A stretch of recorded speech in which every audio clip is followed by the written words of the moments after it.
Recently I've been thinking about a trip that my father made to the mall in Wichita, Kansas in 1988. And he specifically went there to get business clothes. My dad was an administrator at a Christian college in Kansas, and so periodically he would buy new suits. So we're going to do a little tail of the tape on his purchase of suits back in 1988. He spent about $350. He got two suits, which were mostly indistinguishable to me, but it's possible they were a slightly different color. Maybe one was a navy and one was black. I'm not exactly sure. He having new suits. Unfortunately, he had a reminder of his weight gain because the suits are sized and you have to deal with, now I've added, it's at 48 now. He had to deal with that. So that wasn't great. It did help a little bit with his professional respect, although the expectation was that he was going to have to wear suits every day. So that was more just status quo. And he got to feel like an important person in a suit, which is what he did most every day of his working life, wearing a suit every day. So recently I bought some business clothes, and I'm going to do a little compare and contrast about this. So I spent $80, where my dad spent $350. I got 3 pairs of sweatpants, 2 hoodies, and a sweatshirt. So instead of having to worry about my weight gain, these are sweatpants. So, enjoy the holidays, big guy. You're buying work clothes today. My professional respect, I just turned the Zoom camera off these days. So, I might as well be disembodied at this point. It really doesn't matter what I'm wearing. Self-respect, the long-term picture here is a little concerning, I suppose. However, I do feel good that I'm dressing like a billionaire now. Millionaires dress to impress, but billionaires don't even need to, so that's how I'm feeling. So, I don't know, who's the winner, who's the loser here? Depends what perspective you're sitting from. I'm feeling a little bit like a winner in this, but here is a real winner. There's a good argument that this man won more professional basketball games than anybody else in the history of the world. His name is Meadowlark Lemon, and he played for the Harlem Globetrotters for a very long time, about 30 years. And he was not just an entertainer with the Globetrotters, but he was an excellent basketball player. So Wilt Chamberlain, the great, played with the Harlem Globetrotters for 1 year after he left Kansas. And he said, he was asked later, who was the best player you ever played with? And Wilt Chamberlain said, for me, it'd have to be Meadowlark Lemon. Michael Jordan later called Meadowlark Lemon a national treasure, someone who influenced Mike. At a personal level, he had a big personality, like a natural-born entertainer at the Harlem Globetrotters games. And in fact, he met Jesus at the age of 50. So his last 20 or 30 years of his basketball ministry were really focused on kingdom building. And he was a guy who had a really warm heart and a real heart for ministry, especially in his older years. For those of you who may not be familiar, which I'm guessing is very few people, so the Harlem Globetrotters are a professional team, but it's kind of an entertainment product at the same time. So whereas in an NBA game, people are trying hard on every play, with the Harlem Globetrotters, they're doing tricks, they're doing jokes, they're doing fancy dunks, and the other team is letting them do their tricks so that the crowd can be entertained by how fancy the Harlem Globetrotters are. But what the Globetrotters did night after night after night is they won. But for the Globetrotters to win night after night after night, someone has to lose night after night. And this is the team that lost. So anybody remember what this team is called? The Washington Generals, that's right. So the Washington Generals were the established opponent of the Globetrotters as the Globetrotters were doing their national and world tours. And every night the Generals would come out and lose. And that was their job. So the guy you see there circled in the lower right-hand corner with the yellow circle around him, his name is Red Klotz. And we're going to come back to him in a minute. But I wanted to share with you the highlights of the franchise, the Generals. First of all, they were owned, managed, and their star for a while was Red Klotz, that older man you saw in the last photo. They had more than 16,000 losses to the Harlem Globetrotters over the decades.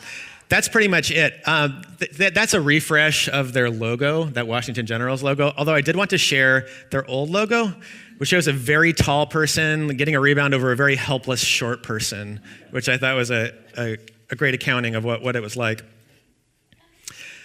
But I want to tell you about something specific that happened on January 5, 1971. Okay, so throughout most of the game, the Harlem Globetrotters are doing their fancy dunks and their tricks. They're hiding the ball under the shirt. You probably remember that one.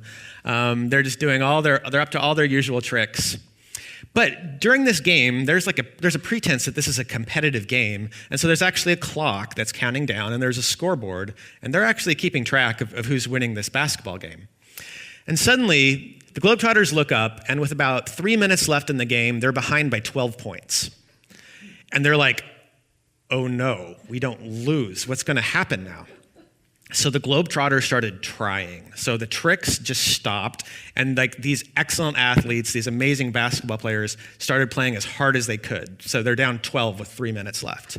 And they immediately start coming back. Their defense is incredible, stops the Generals from doing whatever the Generals do, and they're coming back. They're coming back.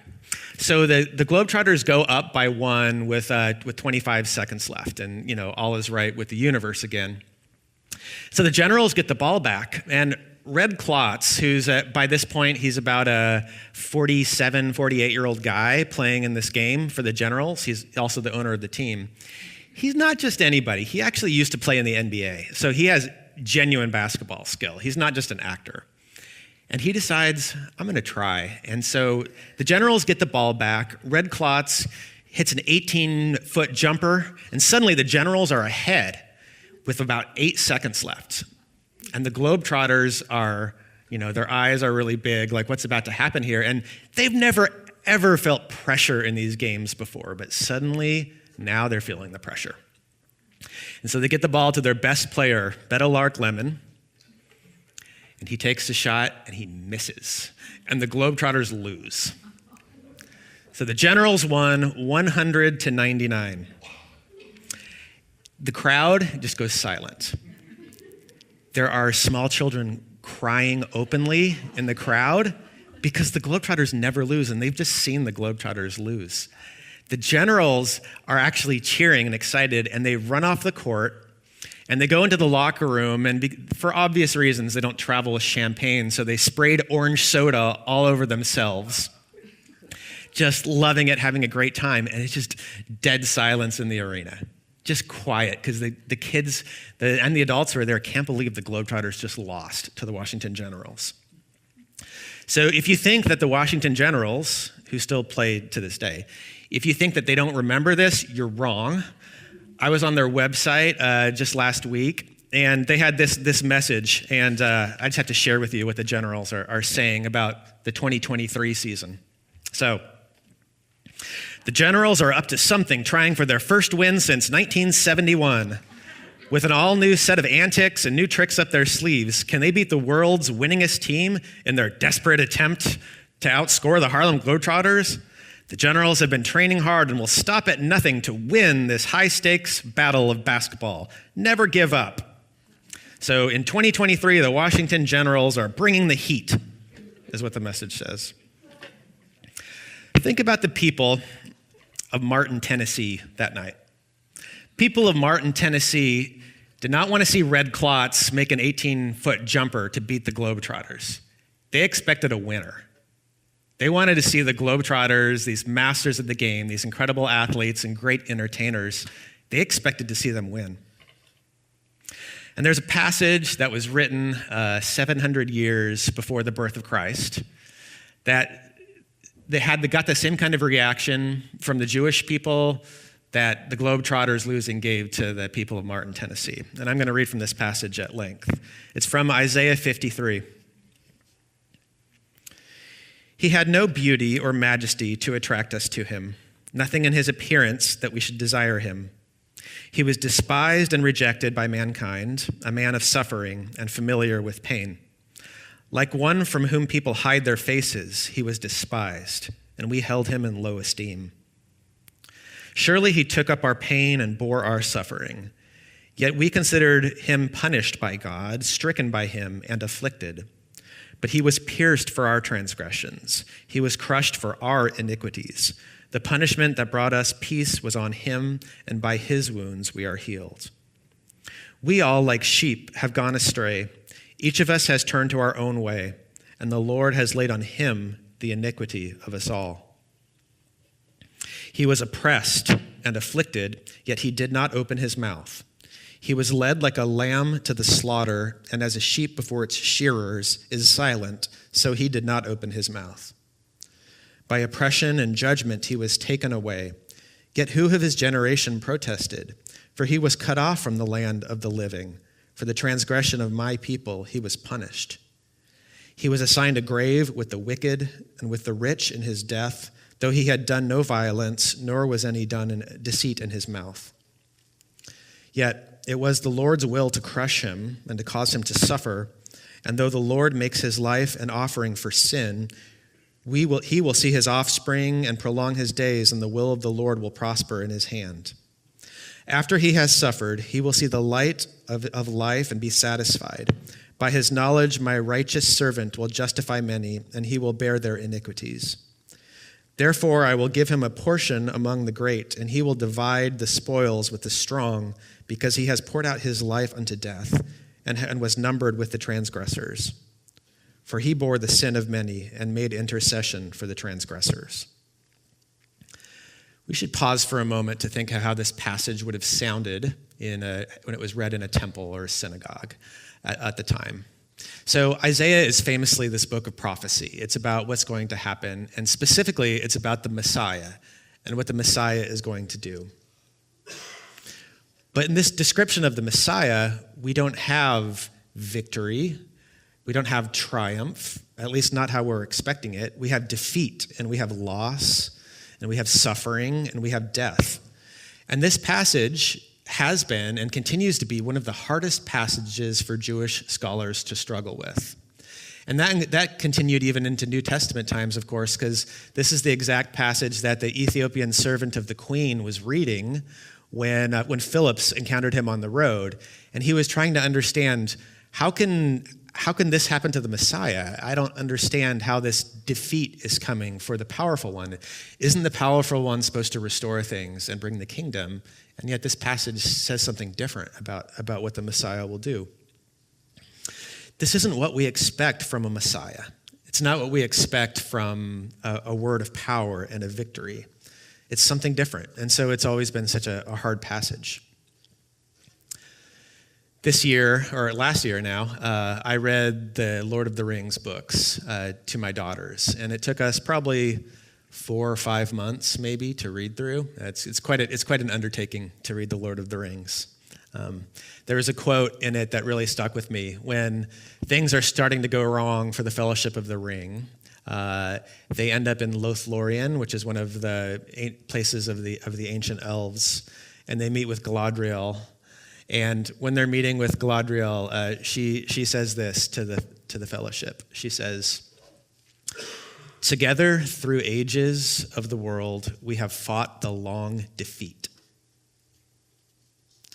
And I don't know how long it's been since you've seen the movies of The Lord of the Rings or read the book, but her sense of them fighting a long defeat instead of a long victory, it has some very specific reasons.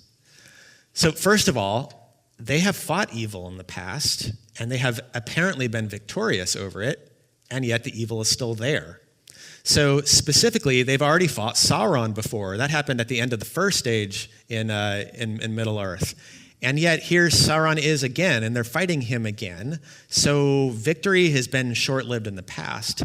And Galadriel is too world-weary to see anything but that repeating again, as it has been repeating all this time.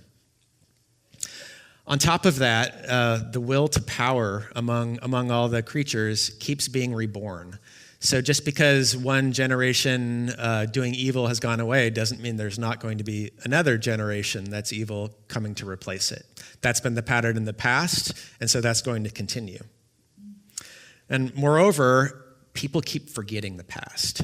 And that's a very common trope in The Lord of the Rings, because Most of the story is set among these ruins of ancient civilizations. They're the Numenorians, there's the past greatness of Gondor, there's all these mighty statues of kings and queens that have fallen down, and the crowns have come off the heads, and there's such a story to be told, but to most people, they don't remember. They might remember that there was greatness, but they don't remember why it fell. And so people keep forgetting, even when they're among the ruins of the past.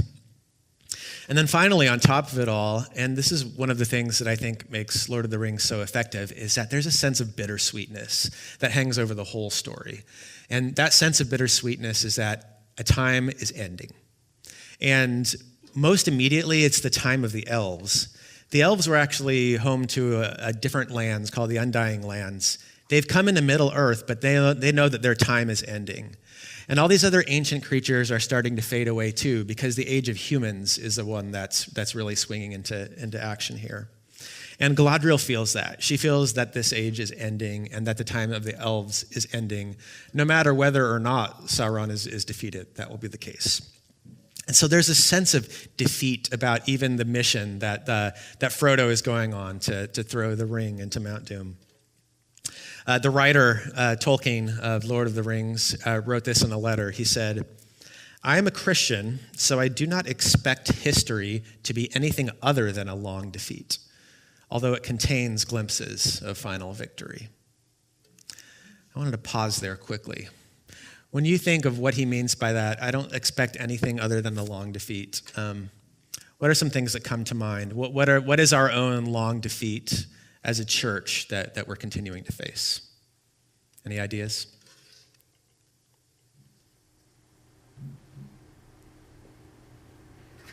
That it's just not relevant. The church isn't relevant anymore. Mm-hmm. We want to do what we want to do and make our money, and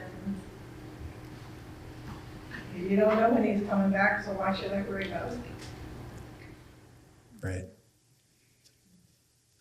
Anyone else? Is that with your own human nature? Building New Year's resolutions.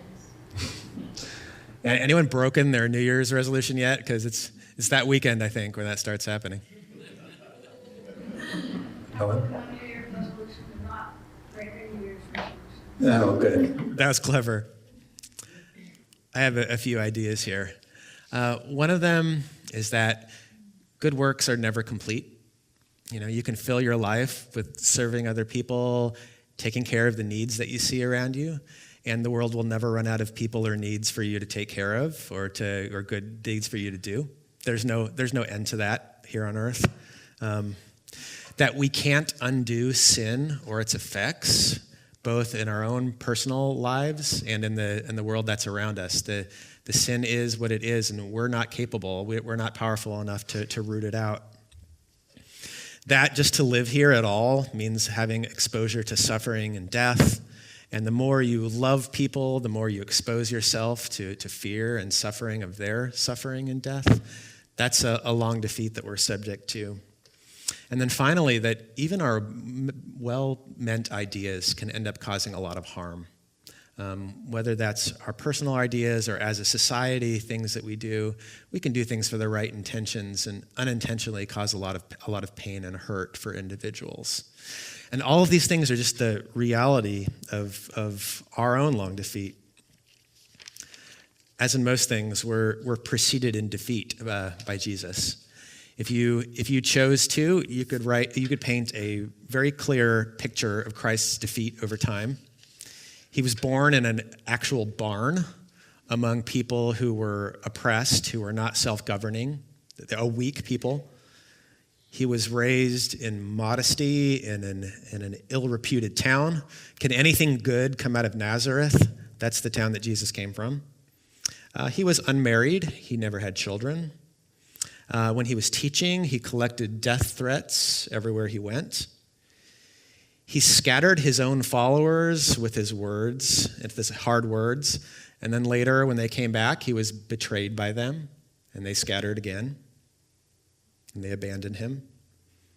When he was before Pilate in Jerusalem, the crowd pled for him to be crucified and set the murderer free. That's what the crowds thought of him at that point. and then he was mocked, and he was spat on, and he was executed. This is a pretty thorough defeat if you look at the timeline of Christ. There's a sign that Pilate had put on top of the cross, and it says, "Jesus Christ, King of the Jews." And this was a message, and you know it was a message because it was put up there in 3 languages. It's there in Greek, it's there in Latin, it's there in Hebrew.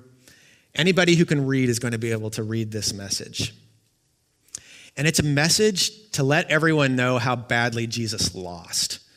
This is the King of the Jews, and look what happened to him. And his defeat is total. It's a message of mockery, and it's put up there right above Jesus as he's dying. And you know, the Jewish leaders actually weren't happy about this sign because they were like, he's not our king. Don't say he's our king while you're crucifying him. They complained about it. And Pilate said, and I quote, "I wrote what I wrote." This is what Pilate says about that message. Because he's not content just to mock and show the defeat of Christ. He's also showing the subjugation of the Jewish people with that message. So it's a complete message of defeat. And somehow, now, Jesus keeps losing. I feel like I see Jesus losing all the time. I feel like I see people departing from Jesus. In our age of secularization in America, it's happening at a pace that's the fastest it's ever been in the United States. I see myself and all of his other followers go on sinning, even if they're trying to follow him. We keep defeating Jesus by failing in that. And I see that the mocking doesn't stop, no matter what happens, no matter what we're doing. So there is a church legend that, as you know, most of the disciples of Christ were executed, with the exception of John. There's a church legend, that when Peter was executed, he asked to be crucified upside down because he did not feel himself worthy to be executed in the same way that Christ was executed. And from the upside down view, I think the cross looks a lot different. And those same things that we saw in the path of Christ's defeat, they start to look different too. So Jesus is born in a barn, in a feeding trough for animals. That shows that the power of the universe is loving us humbly. That he comes from a town that has ill repute and nobody likes it. That earthly acclaim is actually not what gives us value as created things. He's unmarried with no children. It's not romance and it's not family that makes us beloved. It's something else. That he collected death threats everywhere. He showed that we can have integrity and we can have gentleness at the same time. That he was scattered. He scattered his own followers and then was abandoned by them. That being faithful is better than being popular. That the crowd cheers for his death. Even in the chaos of a mob, souls are being saved. Think of Joseph of Arimathea, his appearance in the march up to Golgotha. Think of the other thief on the cross who's up there saying, "Remember me when you're in paradise." Even in this miserable, chaotic scene, the work on souls is being done. And at the end of it, Jesus says, "It is finished." But what's finished exactly? I think those words, again, just like that passage in Isaiah 53, didn't really make sense to the people who were around Christ at the time. "I am finished" maybe would have made a little bit more sense, but "it is finished." That feels strange. But Christ has an insight in this moment because of his power, and that's this: that lasting victory is on the far side of the long defeat. There's no getting around the long defeat. You can only get to the lasting victory through the long defeat. There's a quote in The Lion, the Witch, and the Wardrobe. The children have seen Aslan be killed by the White Witch on the stone table. And then later, the mice come and nibble on the cords that have been binding Aslan, and Aslan appears again behind them. And this is the scene. "Who's done it?" cried Susan. What does it mean? Is it more magic? Yes, said a great voice from behind their backs. It is more magic. They looked around. There, shining in the sunrise, larger than they had seen him before, shaking his mane, for it had apparently grown again, stood Aslan himself. "Oh, Aslan!" cried both the children, staring up at him, almost as much frightened as they were glad. "But what does it all mean?" asked Susan when they were somewhat calmer. "It means," said Aslan, "that though the witch knew the deep magic, there is a magic deeper still which she did not know." Aslan and his long defeat. I think when we look at the world around us, we see other things that are born in long defeat. I was thinking about the formation of stars as I was preparing this. So it starts, there's this huge cloud of gas molecules that stretches for sometimes light years across. And gradually over time, these molecules are attracting to each other. And the more mass they gain, the more gas that it attracts together. And as this is happening, as this proto-star is being created, the mass is increasing, the pressure is increasing, and the temperature is increasing. And these molecules are getting closer and denser, and the atoms are striking each other, and it's getting more and more hellish inside this place. Imagine it being 17 million degrees and unimaginable pressure that instantly just collapses everything. And it's getting hotter and more pressure and hotter and more pressure. And then at 18 million degrees, suddenly these hydrogen molecules are crashing, forming into helium, and light and heat is produced. And the star lights up, and there's light and heat in a dark universe again. And out of this long defeat and this pressure and this heat and this temperature, light is born. And souls also. I think that the encounter with death, whether it's our own death or whether it's people we love, causes our souls to be born in a profound way. There's a musician named Nick Cave who has actually lost 2 sons, and he had this pretty amazing quote about the death of his first son who died. He said, "His death literally changed everything for me. I felt on a profound level a deep inclusion in the human predicament and an understanding of our vulnerability and the sense that as individuals, we are, each of us, imperiled. Each life is precarious, and some of us understand it and some don't. I became a person after my son died." What a profound thing for a grieving parent to say. It's not just stars and souls that are born from a long defeat, it's systems. Think how completely destroyed a big system has to be before something else can take its place. I was thinking specifically over Christmas about the Southwest Airlines personnel management system. For those of you who don't know, the way that they registered where their crews were is they had a phone system in place. And it required people manually to call in on the phones and say where they were, and then they could input that in the computer. Well, this rickety old phone system crashed, and it fell apart, and there was weather, and the entire airline crashed. Like, there were many airports where they were closed for multiple days. Lots of people missed Christmas because of what happened with Southwest Airlines. And people knew all this time that the system was terrible, right? Like, people were saying, we have to fix this, it doesn't work. But it took the defeat of that system to actually make the change happen that had to change to put a new system in place. And that's a light version, but I think there are heavier versions of it too. Think of the system of slavery. Think about the price that the country had to pay to really defeat that institution, finally, to have something else take its place. Think about what that defeat was like. And now think about this, like all of this. What would it take for all this realm of sin and sadness to be wiped away? Nature, red in tooth and claw, all the raw and rotten and self-absorbed and self-indulgent and hypocritical and impatient people that are here. Think what it would take to wipe that clean. I think the defeat of that would have to be complete for something to take its place. After Jesus dies on the cross, Matthew 27, here's the account. When Jesus had cried out again in a loud voice, he gave up his spirit. At that moment, the curtain of the temple was torn in two from top to bottom.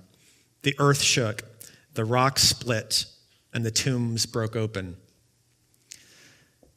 This is a system being defeated in this moment. A religious system, a world system, all of it is being destroyed. Matthew goes on to say, the bodies of many holy people who had died were raised to life. They came out of the tombs after Jesus' resurrection, and they went into the holy city and appeared to many people.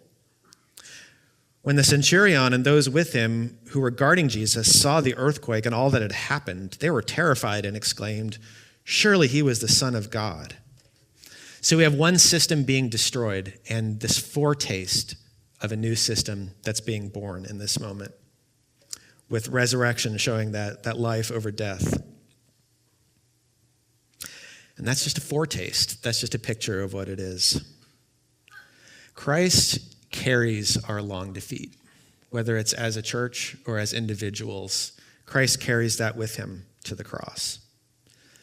And I think that if you are feeling your own long defeat right now, whether that's an unmet longing, whether that's a failure that's troubling you, whether it's a lost soul, whether it's your own or someone who is dear to you, whether that's your own sin and shame, we have the opportunity to give that to the Lord, the only one who can bear that long defeat for us.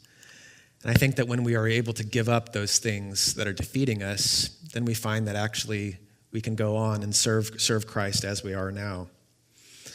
That we can have the courage not to give up, to keep doing what's right, even if people judge us for it, to leave the results aside, not worry about whether we'll see the fruit of our work, and to have our hope for heaven. Probably many of you have thought before what a strange symbol the cross is for people, for a group of people to identify themselves with. This precious symbol of our faith is an instrument of execution.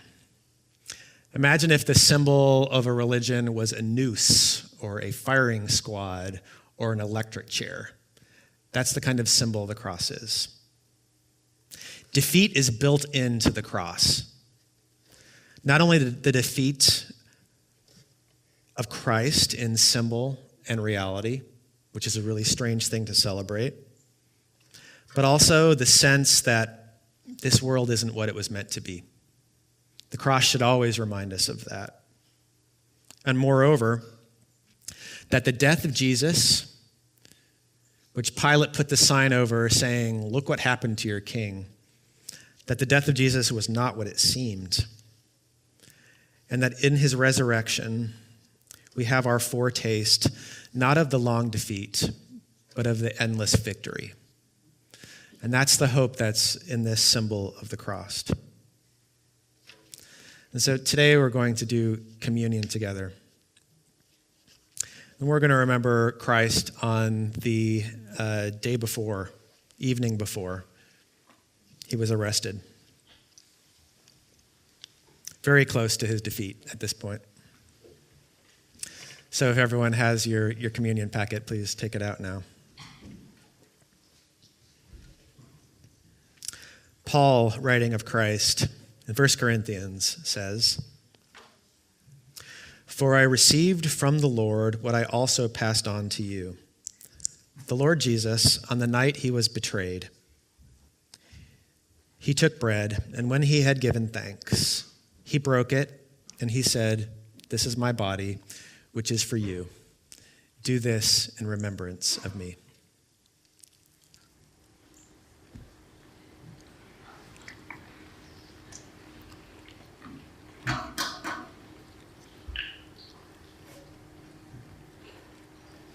In the same way, after supper, he took the cup, saying, "This cup is the new covenant in my blood.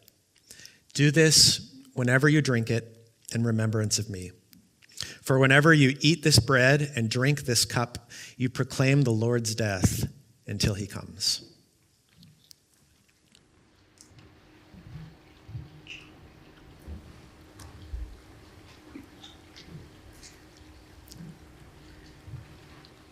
Let's pray together.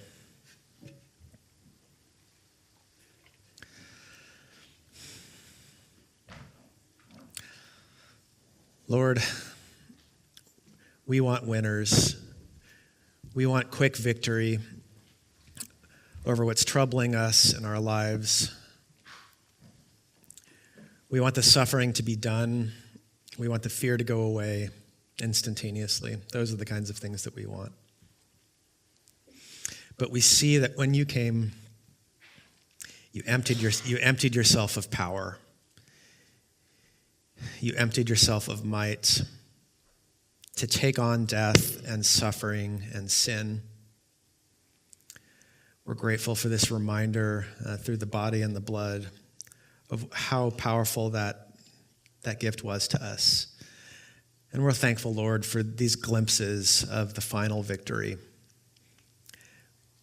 Lord God, we thank you so much for your defeat on the cross and the victory of the resurrection and this group of people to share this walk together with. In Jesus' name, amen.